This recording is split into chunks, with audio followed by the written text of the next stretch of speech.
Kidlat News Updates.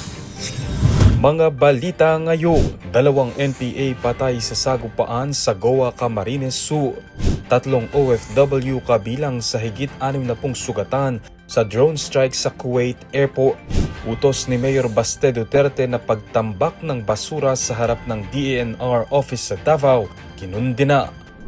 Ako po si Cesar Soriano para ihatid ang nangungunang mga balita sa buong kapuluan ngayon. Patay ang 2 pinaghihinalaang miyembro ng New People's Army o NPA matapos ang engkwentro sa San Isidro, Goa, Camarines Sur nitong Sabado, Hunyo 6. Ayon sa militar, rumesponde ang mga tropa ng 83rd Infantry Battalion sa ulat tungkol sa presensya ng 7 armadong rebeldes sa lugar.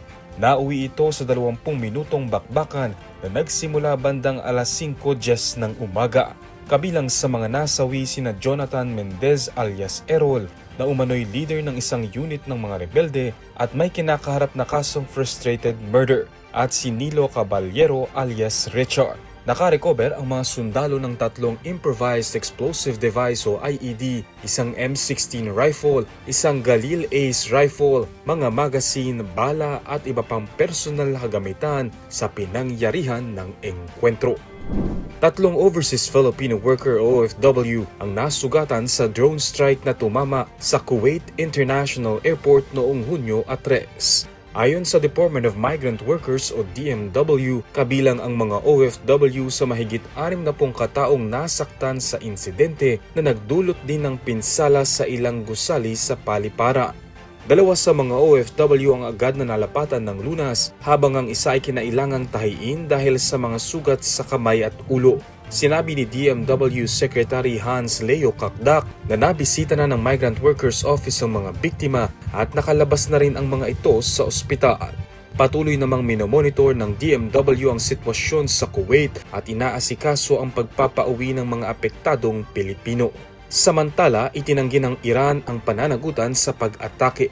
Ayon sa mga ulat, isang US interceptor missile ang nagmintis sa target at tumama sa paliparan na ikinasawi ng isang individua.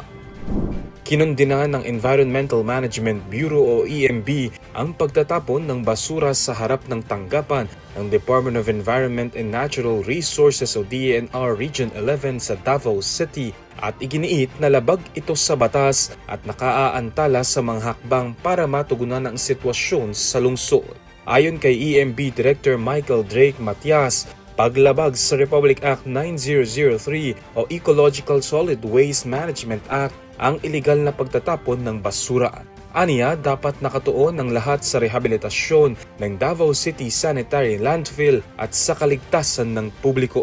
Ang pagtatapon ng basura ay iniutos ni Davao City Mayor Sebastian Baste Duterte bilang protesta sa pagsasara ng landfill na ipinag-utos ng EMB matapos ang trash slide noong Mayo 20 na ikinasawi ng 2 tao at ikinasugat ng 2 pa. Nilinaw naman ng EMB na ang suspensyon ng landfill ay isang technical at safety action upang maisagawa ang retrieval operations, pagsusuri sa lugar at pagpapatupad ng mga kinakailangang pag-aayos. Para sa Kidlat News Channel, ako si Renzo Renon, nag-uulat. Ako po si Cesar Soriano, kasama nyo sa bawat pagputo ng balita.